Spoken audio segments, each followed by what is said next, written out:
Alright, what's up guys? So I'm in the canyons in Azusa Canyon, California, and I just thought of making a short video of some complaints I have about the STI.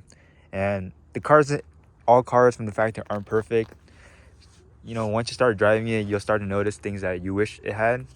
And some people who do like short reviews, like barely drive it for at least a day, they won't really find these kind of small things that, you know, if you drive this car for over like years. So let's get into it. All right, so the first thing in the car is it does not have auto lock.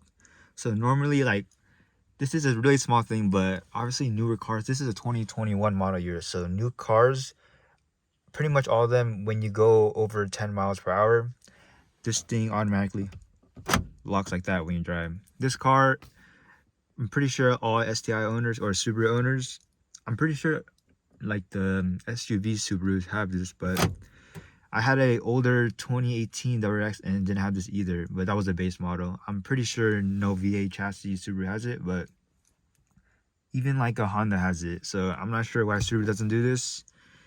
I mean, you have automatic like front windows, but you don't have auto lock, which is majority of the time, people who don't know, they literally drive the car with it open. So when someone just, if you live in a scary area, someone just comes up to your car, opens it, and you know, you're done.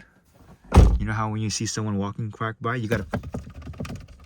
But regardless, if you're stationary, it's not gonna lock either way. But when you're driving, it should lock. So just a small thing, but yeah. All right, so the next thing is an oil temp gauge. So let me turn on my car. So this is an aftermarket oil temp gauge that I manually put in. It's the gauge and it has a sensor in the oil pan. So I originally I had a 2018 Subaru WRX, and in this display menu, you can have an oil temp gauge, but for the STI, it doesn't have one because it uses the older EJ motor. And the FA20 has like an oil temp. I'm pretty sure it's within the oil gallery or something, but the STI doesn't come with it. And it's pretty annoying because, you know, oil temp is one of the most important things, and the coolant temp, and the Subaru doesn't really put it on the EJ. They could have put like their own gallery plug sensor, but they really didn't. And they already have the software for it because they have it like the display for the WRX anyway. So I'm not sure why they didn't do it. They could have made a new oil pan, or they could have had like an adapter or a sensor within the oil gallery. So that's pretty annoying. So if you drive an STI without an oil gauge or sensor, like, you really should get one, because oil temp is very important. That's why you see like a bunch of performance cars like BMW M cars, they don't really show the coolant, but they show the oil temp. So they have the fuel and then the oil temp instead of the engine coolant. So oil temp is very important.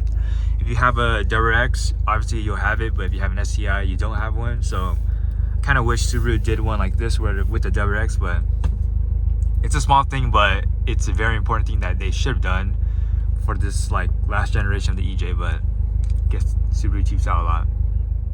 All right, so the next thing is this car's power band. So obviously you're buying an STI, so it's all about performance, so you're gonna have a ton of sacrifices. But this car, if you don't really know how to drive a car with like power at the very higher end, which this car makes peak power at 6,000 RPM and peak torque around 4 to 4,500 RPM, which is it's pretty high for a normal car. Again, I came from a WRX, so I had like peak boost or peak torque around like less than 2,000 RPM. So this car, you really have to ring it out. And when you want to do a pull, you have to go like all the way to 6. And if you go below 3,000, the car will feel like it's lugging, and you feel like you're gonna break the car, which lugging a turbocharged car is very bad. These are really small engines, so it's not good for the car. So you really have to drive the car like at high RPMs, and that's why you have like a car access port right here, which will tell you if you're having knock or not. So you should just downshift to a lower gear to make the car accelerate more without lugging the engine. All right, so the next thing is this car's cold start. So I know this is a small engine, it's a 4-cylinder, but I had my old WRX, the cold start, for it to drop, so it starts in the cold start, it goes up to like 2,000 RPM, and then it should drop down to idle within like a few, like 30 seconds to a minute, but this STI takes around like 4 to 5 minutes for it to drop down all the way to idle.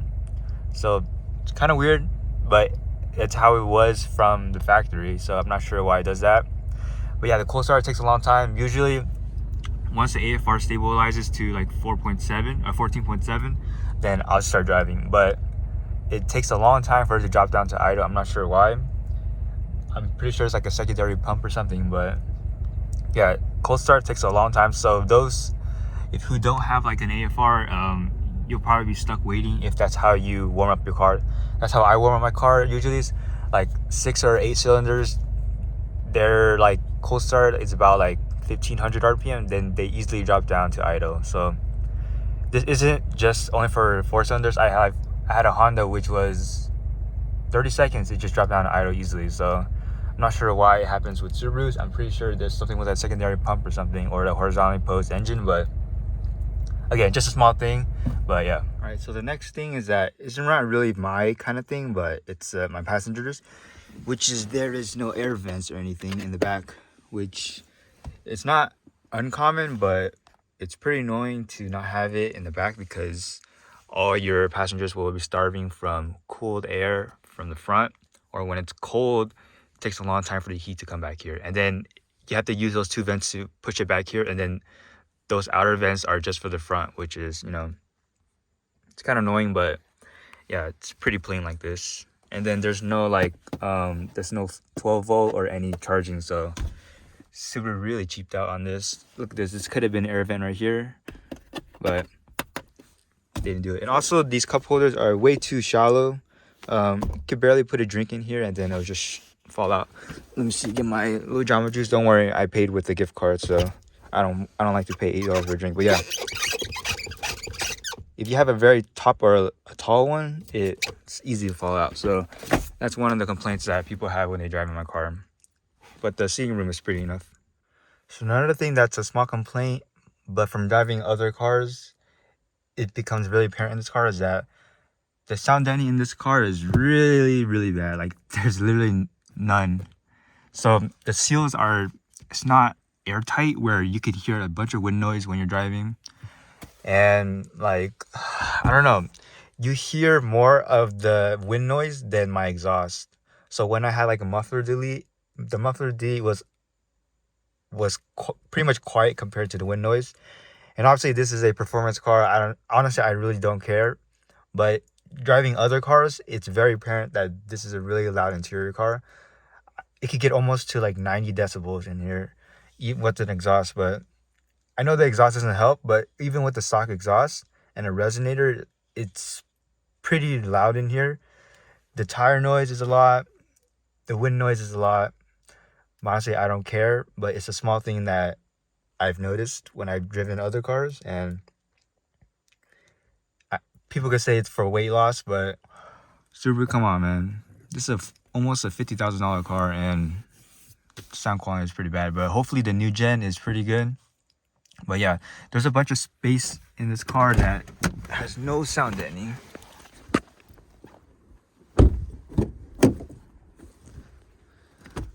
So right here is where it's like raw metal. Obviously in the trunk, most cars don't have any sound deadening here, but obviously with me, I don't really care anymore, and that's why I pulled this all out. But yeah. So the last thing that this car doesn't have that I wish it had was blind spot detection. So a bunch of cars now, like Honda, comes standard with blind spot with a certain trim, but they have like adaptive cruise and everything, which is cool. But Subaru doesn't really have that. But Subaru has a lot of emphasis on kind of cold weather stuff, so that's why they have heated side mirrors standard, even on the base model WRX. So I wish they had blind spot as an option, not as you have to upgrade to a trim level, which is pretty annoying. But yeah, for Subaru you have to get a limited trim to get a blind spot. Hold up, there's a truck right here. Trash truck. Yeah, so for the Subarus you have to get the limited trim to get the blind spot, which I want that, but I don't want the sunroof. The sunroof comes with the limited version, which I don't want, which increases weight. And I really don't use the sunroof, but yeah. Blind spot, some people be like, man, you should learn how to drive, but I turn my neck all the time when I look. But it's nice to have blind spot, and also with the blind spot, it comes with rear cross traffic alert. So when you pull, like when you reverse back, there's a car coming, it'll automatically like signal you or brake. I think with the manual, it just signals you, but that's very helpful nowadays, even with the reverse camera and standard now. But blind spot, if it was an option, I would definitely get it. It's not worth getting the higher trim level, but I know that's how Subaru did it, so they can get more money easily, because blind spot doesn't cost really anything for them to do. It's just the sensors and a new side mirror. But yeah, the limit is like 2,000 or 3,000 more, so, but you know, that's what it is. All right guys, so that's pretty much all the small complaints I have for this car for now. But overall, I know what this car is about. These comfort stuff isn't really what this car is actually about. It's about the powertrain, the handling, and the performance. And this is why I modified the car, because I'm willing to sacrifice all that stuff just for comfort and all that stuff. But yeah, for like almost a $50,000 car, just these small things would make this car a bit better. And I hope Subaru kind of, you know, improves this on the new chassis, because with like the 2018 ones, they barely even have any Apple CarPlay, which they barely with the 2019 came with it. So that's why I kind of got rid of my WRX, because I want Apple CarPlay and a better, you know, performance car. But yeah, this STI has been good for me. I got it since July 2021, so extremely well handling car. But yeah, those are the small complaints I have about it. No biggie, but just an observation. So thank you guys so much for watching, and I hope you're driving your dream car, because I am.